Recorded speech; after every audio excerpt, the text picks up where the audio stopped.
नमस्कार।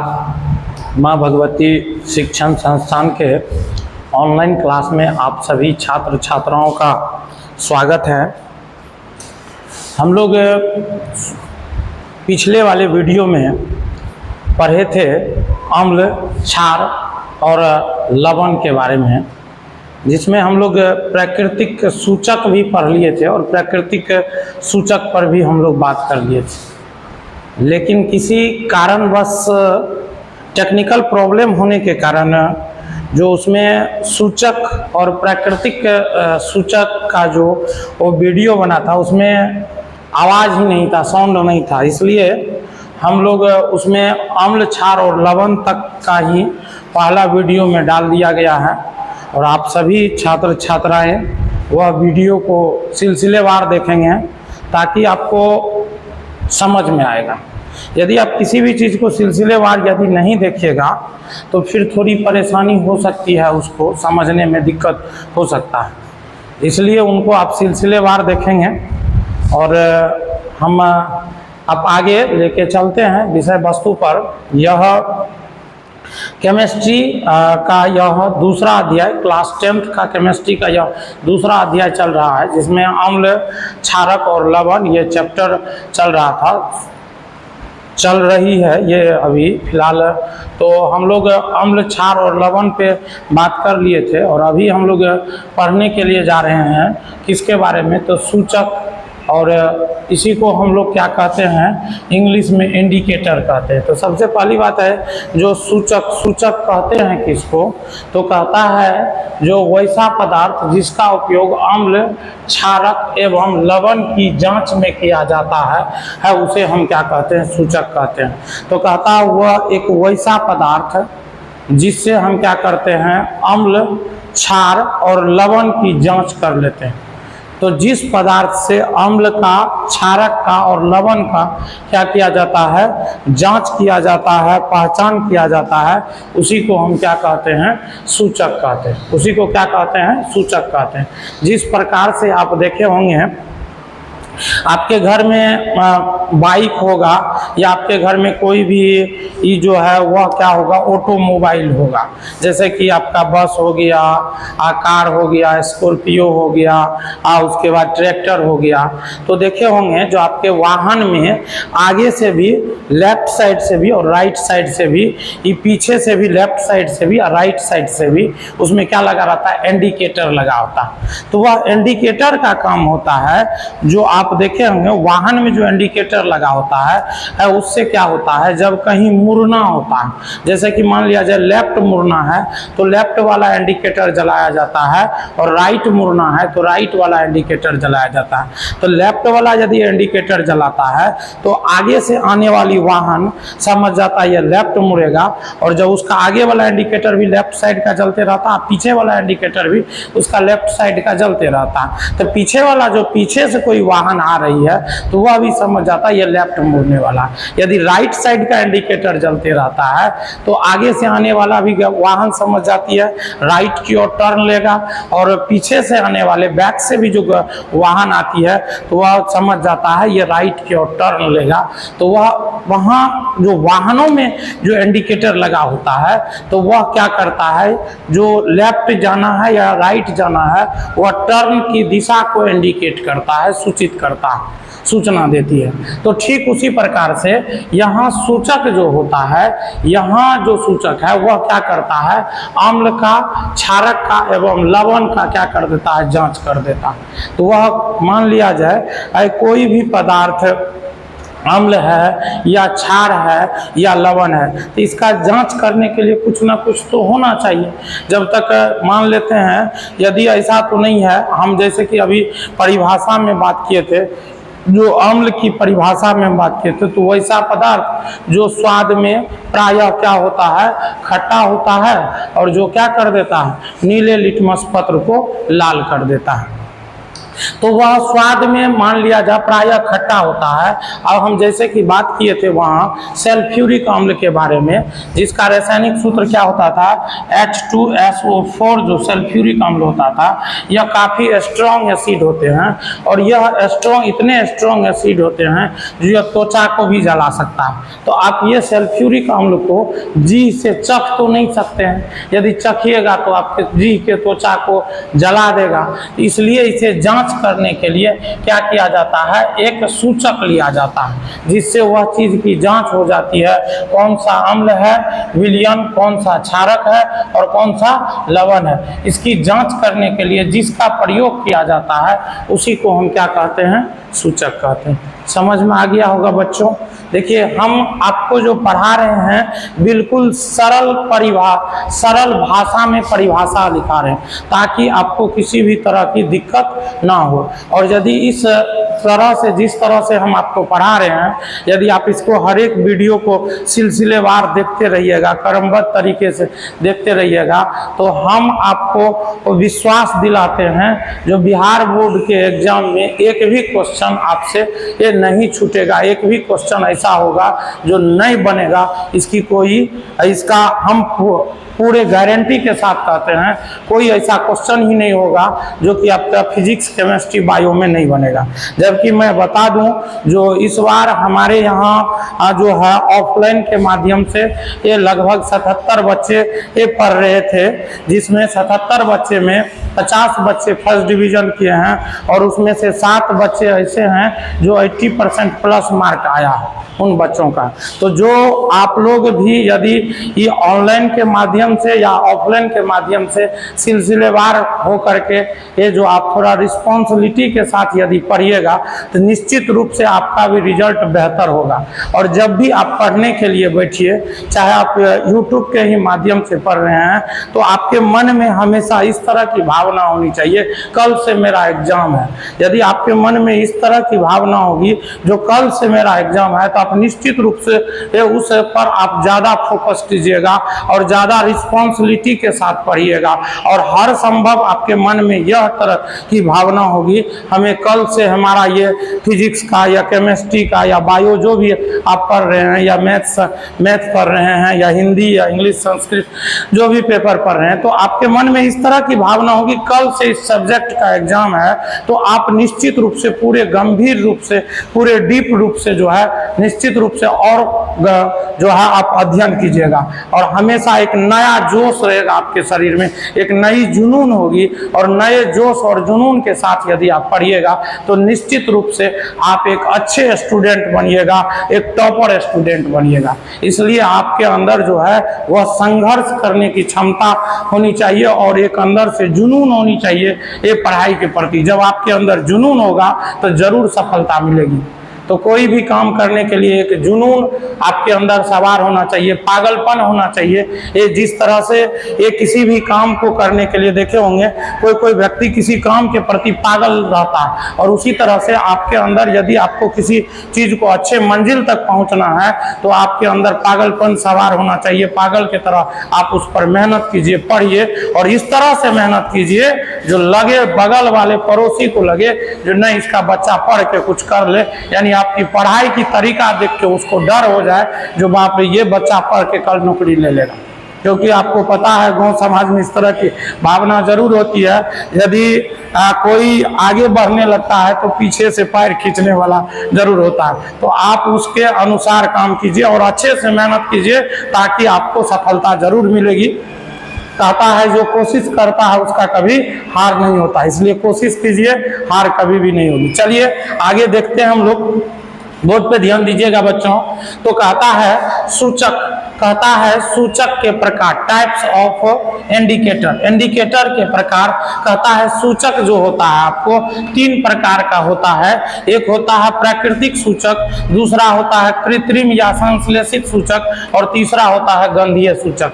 अब देखिए कहता है प्राकृतिक सूचक किसको कहते हैं, जो प्रकृतिक में जिसे प्रकृतिक द्वारा प्राप्त होता है।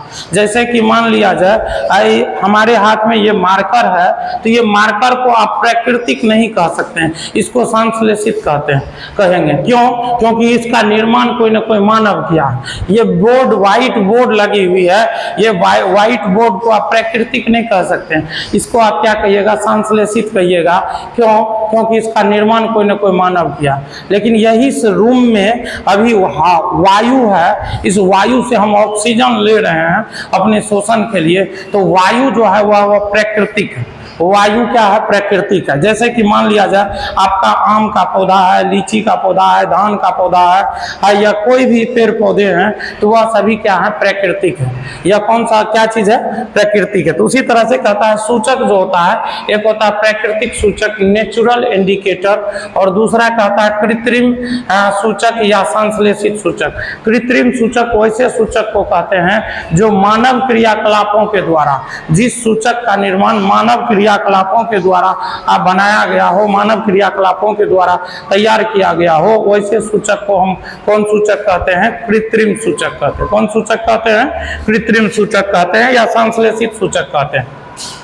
और तीसरा सूचक जो होता है वह कौन सा सूचक है? गंधीय सूचक, यानी गंध के माध्यम से क्या होता है? सूचना प्राप्त होती है। देखिए नाम से स्पष्ट होता है गंधीय सूचक, तो गंध के माध्यम से, तो गंध के माध्यम से हमें क्या होती है? जानकारी मिल जाती है जो कोई पदार्थ अम्लीय है या क्षारीय, क्षारक है या लवण है, इसके बारे में क्या हो जाता है?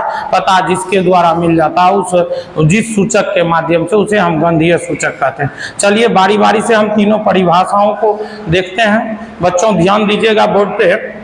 कहता है प्राकृतिक सूचक, कहता है वैसा प्राकृतिक पदार्थ जिसका उपयोग अम्ल, क्षारक और लवण की पहचान या जांच में किया जाता है।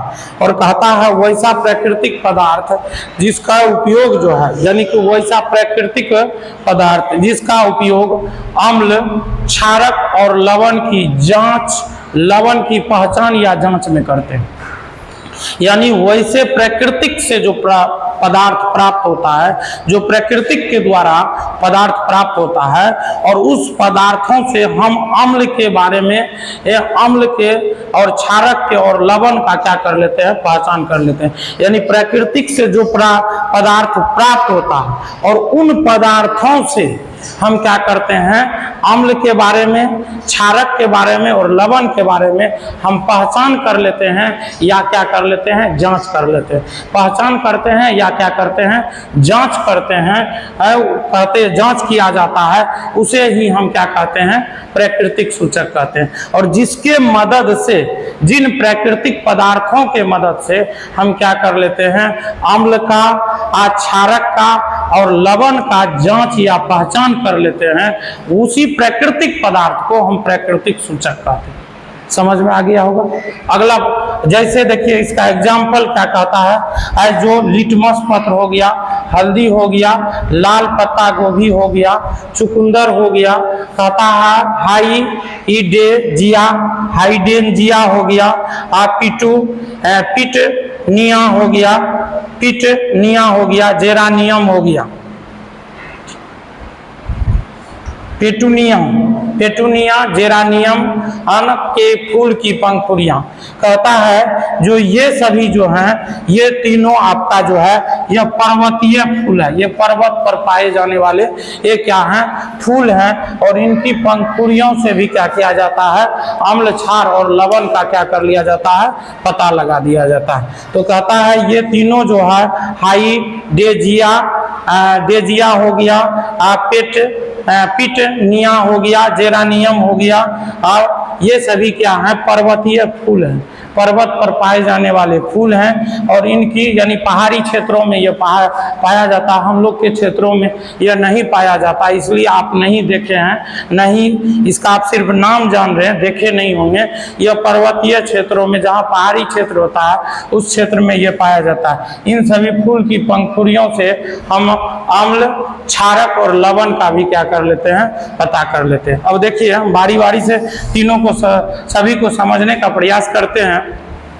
लिटमस जो होता है, लिटमस एक प्रकार के प्राकृतिक सूचक हैं, बहुत ही महत्वपूर्ण प्राकृतिक सूचक हैं। यह क्या होता है, यह जो होता है यह किससे, तो कहता है यह पौधे से प्राप्त होता है। थाइलोफाइटा, थाइलोफाइटा वर्ग के ये पौधे होते हैं। लाइकेन या लीचेन नामक पौधे से यह क्या होता है, प्राप्त होता है। तो कहता है जो लिटमस पत्र जो है यह एक प्रकार के प्राकृतिक सूचक हैं जो किसके पौधे से प्राप्त होता है, लाइकेन के पौधे से। लाइकेन या लीचेन, लाइकेन या लीचेन, याद रखिएगा, लाइकेन या लीचेन के पौधे से प्राप्त होता है। आपको पूछा जाएगा आज जो लिटमस पत्र जो है वह किससे प्राप्त होता है, लिटमस पत्र किस पौधे से प्राप्त होता है। ऑब्जेक्टिव क्वेश्चन में इस तरह का भी क्वेश्चन कई बार पूछ दिया गया है, तो पूछा जाता है, इसलिए ध्यान में रखना है।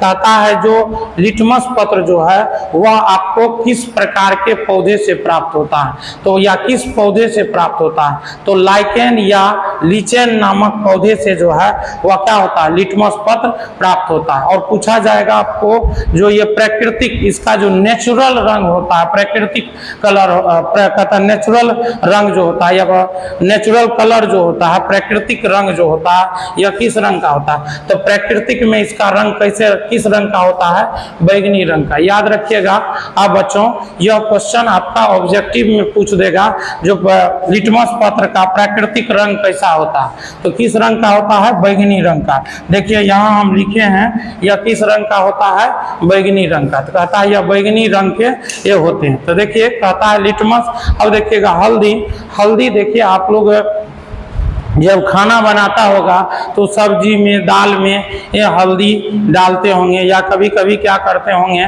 इसका लोग औषधि के रूप में भी प्रयोग करता है। कभी कभी लोग जब कोई शारीरिक वर्क करता है तो ज़्यादा शारीरिक वर्क करने के बावजूद जब कोई व्यक्ति थक जाते हैं, पूरा शरीर में पेन होने लगता है, दर्द होने लगता है, तो लोग गाँव घर में ये प्राथमिक उपचार के लिए दूध में हल्दी को घोल दिया जाता है और पिला दिया जाता है, जिससे दर्द से थोड़ा राहत मिलती है। तो वही हल्दी, और जो जिसको हम लोग दाल में और सब्जी में भी देते हैं। तो याद कीजिएगा या गौर कीजिएगा, कभी जब आप उजले रंग के कपड़े पहनिएगा और उस कपड़े पर दाल या सब्जी का दाग लग जाता होगा, हल्दी गिर जाता होगा, जब उसका दाग लग जाता होगा तो वह दाग जब लग जाता है तो उस पर क्या करते हैं, आप साबुन देते हैं और साबुन से खूब बढ़िया से उसको रगड़ते हैं, और रगड़ने के बाद वह दाग तो नहीं छूटता होगा, लेकिन उस कपड़े पर हल्दी की दाग का कलर चेंज हो जाता है, वह भूरा रंग का हो जाता है। यानी कि हल्दी के कलर जो कलर का था, पीला कलर का, पीला कलर से वह किस रंग का हो जाता है, तो वह भूरा रंग का हो जाता है, यानी ब्लड के कलर का हो जाता है। फिर उसको कई बार अच्छी तरह से पानी से जब धोइएगा तो धोने के बाद पुनः फिर वह हल्दी के ही रंग का हो जाता है। इसके बाद कहता है लाल पत्ता गोभी। लाल पत्ता गोभी आप देखे होंगे बाजार में, आपके बाजार में जो है वह गोभी आता होगा, हरा पत्ता गोभी आप देखे होंगे, उसी की कुछ प्रजातियां आजकल जो है वह बाजार में आ गया है, लाल पत्ता गोभी। इससे भी क्या होता है, यह भी एक सूचक है, इससे भी अम्ल, क्षार और लवण के बारे में पता कर लिया जाता है। चुकंदर, चुकंदर तो आप लोग खाए भी होंगे और देखे भी होंगे। यह चुकंदर वही जो कभी कभी आप सलाद उलाद खाते होंगे तो सलाद में जो लाल लाल कलर का होता है उसी को हम क्या कहते हैं, चुकंदर कहते हैं। चलिए आप लोगों को समझ में आ गया होगा प्राकृतिक सूचक किसको कहते हैं। थोड़ा सा नीचे ध्यान दीजिएगा, कहता है लिटमस एक प्राकृतिक सूचक है। लिटमस जो है वह क्या है, आपका एक प्राकृतिक सूचक है। कहता है जो वो थाइलोफाइटा वर्ग के लाइकेन या लीचेन नामक पौधे से प्राप्त होता है। अब देखिए कहता है लिटमस जो है आपका एक क्या है, प्राकृतिक सूचक है। यह कौन सा सूचक है, प्राकृतिक सूचक है। कहता है जो थाइलोफाइटा। अब यहाँ प्रश्न उठता है थाइलोफाइटा क्या होता है। याद कीजिएगा बच्चों, जब आप 9th में पढ़े होंगे जीवों का वर्गीकरण, तो वहां हम जीवों के वर्गीकरण में पढ़े थे जो पौधे को जो होता है, प्लांट्स जो होता है, प्लांट्स को हम लोग 5 वर्गों में बांटे थे। कौन कौन वर्गों में, तो थाइलोफाइटा, ब्रायोफाइटा, टेरिडोफाइटा, जिम्नोस्पर्म, इस तरह से हम लोग इसको क्या किए थे, 5 भागों में बांटा गया था। तो यहाँ थाइलोफाइटा जो है, थाइलोफाइटा जो होता है, थाइलोफाइटा वर्ग के पौधे उसको कहते हैं इस वर्ग के पौधे की जड़, तना तथा पत्तियां, यानी इस वर्ग के जड़ हो गया, तना हो गया और पत्तियां हो गया, इन तीनों में अस्पष्ट रूप से नहीं पता चलता है।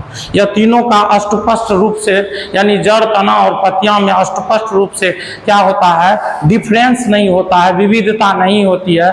तो उस प्रकार के पौधे को हम किस वर्ग में रखे थे, थाइलोफाइटा वर्ग में रखे थे। तो वही कहता है यहाँ थाइलोफाइटा वर्ग में कई सारे पौधे आते हैं, जिसमें एक कौन आता है, लाइकेन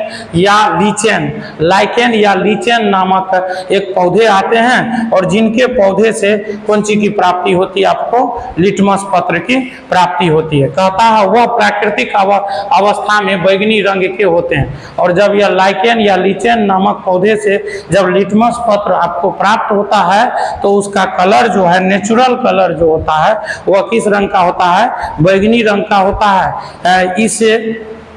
इसी से क्या किया जाता है, लाल लिटमस पत्र और नीला लिटमस पत्र प्राप्त किया जाता है, और ये बैंगनी रंग के होते हैं। और बैंगनी रंग के जो होते हैं, तो इसी से फिर क्या कर लिया जाता है, बैंगनी रंग के लिटमस पत्र को ही लाल लिटमस पत्र और नीला लिटमस पत्र प्राप्त कर लिया जाता है।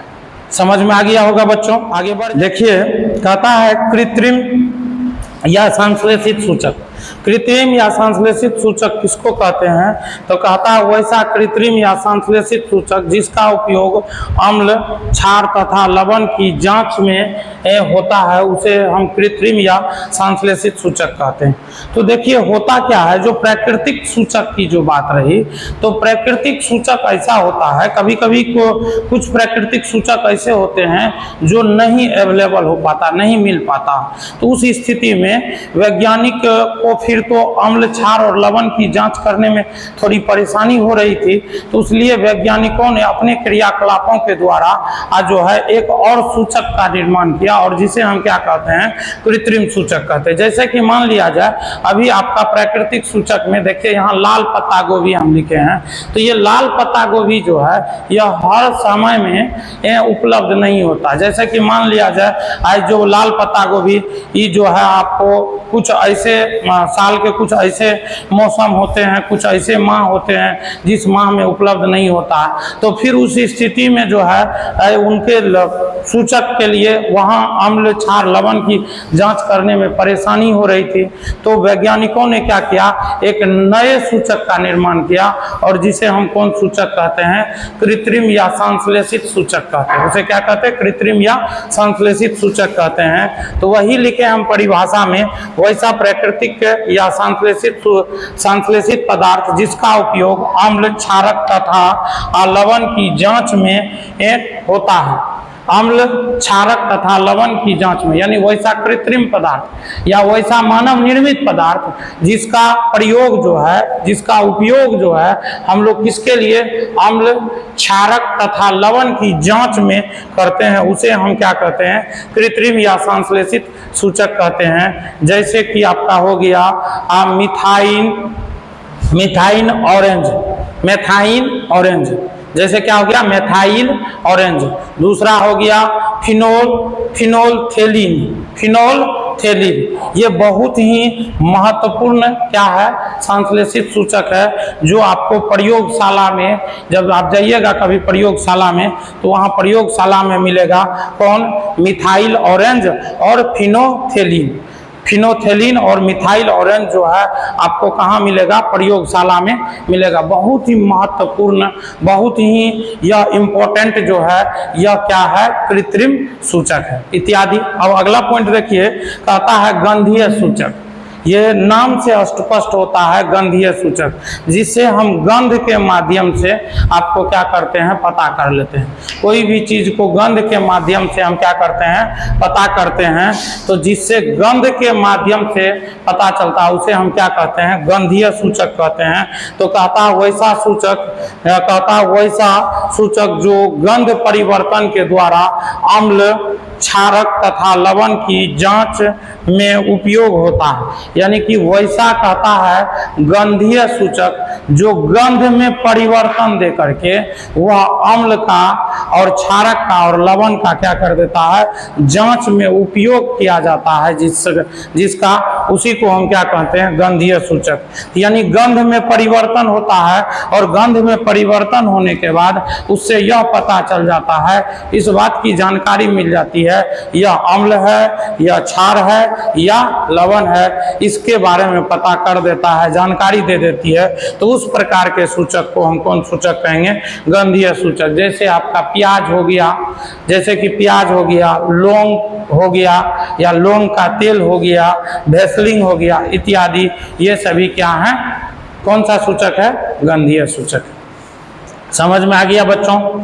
यदि आपको इसके बावजूद भी किसी तरह की दिक्कत परेशानी हो तो आप हमें कमेंट करके बताएंगे या हमारे व्हाट्सएप नंबर पे आप हमें मैसेज करके बताएंगे। साथ ही साथ यदि आपको हमारे पढ़ाने की तरीका किस तरह लग रहा, कैसा लग रहा, आप यह भी कमेंट करके बताएंगे। और यदि आपको कुछ राय भी देना है तो आप हमें कमेंट के माध्यम से या हमारे व्हाट्सएप नंबर के माध्यम से आप हमें दे सकते हैं। और आपका यदि किसी भी तरह की दिक्कत होगी तो हम हमेशा आपके सेवा में तत्पर हैं, तैयार हैं, और उसका जो समस्या होगा उन समस्याओं का समाधान करने का हमारा 100% प्रयास रहेगा। रही बात, मैं यहाँ वर्ग 12th के भी जो बच्चे जो खास करके 2025 में जो 12th का जो बच्चे एग्ज़ाम देंगे, 10th और 12th के जो बच्चे एग्ज़ाम देंगे, तो उसके लिए भी 12th का मैथ का क्लास जो है यूट्यूब के माध्यम से दिया जाता है। अमरजीत सर जी के द्वारा 10th 12th का मैथ का क्लास जो है सिलसिलेवार रूप से वह यूट्यूब पे दिया जाता है। जो खास करके 12th में जो बच्चे 12th की तैयारी कर रहे हैं वह इसका फ़ायदा ले सकते हैं। इसका कोई भी आपको वो यूट्यूब पे कोई भी तरह की शुल्क देने की आवश्यकता नहीं है, निःशुल्क आप यूट्यूब पे जाइए और पढ़ सकते हैं। रही बात तो आपको बायो का भी क्लास जो है वह 1/6/2024 से आपको जीव विज्ञान का भी क्लास जो है वह आपको दिया जाएगा। तो 12th का जो भी बच्चे पढ़ने वाले बच्चे हैं तो वह 1/6/2024 से 12th के बायो का भी एक क्लास यूट्यूब पे दिया जाएगा। और जो भी बच्चे इसका लाभ लेना चाहते हैं 12th के भी बच्चे, तो वह यूट्यूब पे माँ भगवती शिक्षण संस्थान के चैनल पर आपको दिया जाएगा, आप इसका लाभ उठा सकते हैं। जय हिंद।